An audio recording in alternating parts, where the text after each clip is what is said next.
nimekuja kwa ajili ya nilisema mimi mwenyewe kuupdate taarifa zangu, lakini kaambiwa kwa utaratibu inabidi niandikishwe upya. Nashukuru zoezi limekwenda vizuri. Mimi kwanza ni mpiga kura toka mwaka 90.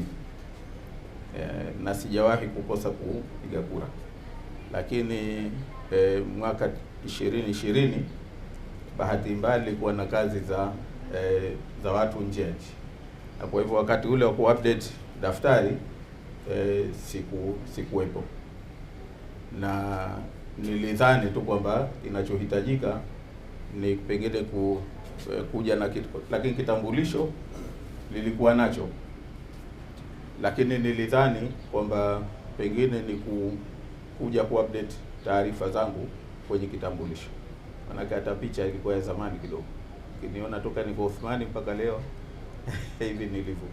Kwa hivyo, lakini nilipouliza nikaambiwa kwa utaratibu kila baada ya miaka 15 tume ya uchaguzi wana update daftari, na kwa hivyo itabidi kwa sababu hii inabidi niandikishe tena, lakini si kwa sababu sikuwa mpiga kura.